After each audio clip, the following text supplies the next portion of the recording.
Dubai, সংযুক্ত আরব আমিরাত থেকে বাংলাদেশি কর্মীদের জন্য লেবার ভিসা বা কাজের ভিসা নিয়ে 23 ফেব্রুয়ারি 2026 পর্যন্ত পাওয়া সর্বশেষ আপডেট নিচে তুলে ধরা হলো। বর্তমানে দুবাইয়ের ভিসা পরিস্থিতি নিয়ে বেশ কিছু মিশ্র তথ্য থাকলেও বাস্তব চিত্রটি নিম্নরূপ। লেবার বা কাজের ভিসার বর্তমান অবস্থা। দীর্ঘদিন স্থগিত থাকার পর 2026 সালের শুরুতে দুবাই সহ আরব আমিরাতের অন্যান্য প্রদেশে ধাপে ধাপে লেবার ভিসা খোলার প্রক্রিয়া শুরু হয়েছে। তবে এটি এখনও সাধারণ বা অদক্ষ শ্রমিকদের জন্য পুরোপুরি উন্মুক্ত হয়নি।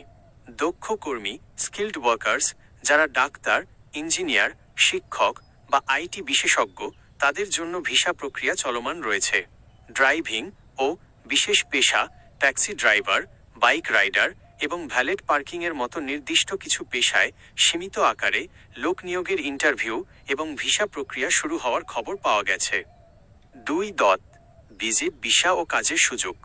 বর্তমানে অনেকেই ভিজিট ভিসায় দুবাই গিয়ে সেটিকে কাজের ভিসায় ওয়ার্ক পারমিট রূপান্তর করার চেষ্টা করছেন। আরব আমিরাত সরকার এখন নিয়মনীতি অনেক কঠোর করেছে। জব সিকার ভিসা সরকার নির্দিষ্ট যোগ্যতা সম্পন্ন ব্যক্তিদের জন্য 60, 90 বা 120 দিনের জব সিকার ভিসা দিচ্ছে, যা দিয়ে বৈধভাবে কাজ খোঁজা যায়।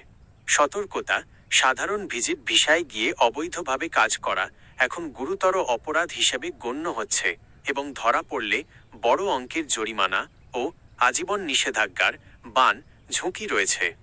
3. গোল্ডেন ও ব্লু ভিসা আপডেট। 2026 সালে সংযুক্ত আরব আমিরাত সরকার কিছু নতুন ক্যাটাগরি চালু করেছে। ব্লু ভিসা, পরিবেশ রক্ষায় অবদান রাখা ব্যক্তিদের জন্য 10 বছরের দীর্ঘমেয়াদী ভিসা। শিক্ষক ও নার্স, দুবাইয়ের নির্দিষ্ট কিছু প্রতিষ্ঠানের মাধ্যমে দক্ষ নার্স ও শিক্ষকদের জন্য গোল্ডেন ভিসা সহজ করা হয়েছে। 4. ভিসা আবেদনের জন্য প্রয়োজনীয় টিপস। যদি আপনি বর্তমানে আবেদন করতে চান, তবে নিচের বিষয়গুলো মাথায় রাখুন। সার্টিফিকেট সত্যায়ন। হাই প্রফেশনাল ভিসার জন্য অবশ্যই শিক্ষাগত যোগ্যতার সনদ VFS ঢাকা থেকে সত্যায়িত হতে হবে। পাসপোর্টের মেয়াদ অন্তত 6 মাস থাকতে হবে। দালাল থেকে সাবধান, অনেক অসাধু চক্র ভিসা খুলে গেছে বলে ভুয়া অফার লেটার দিচ্ছে। যে কোনো টাকা লেনদেনের আগে কোম্পানির বৈধতা যাচাই করে নিন।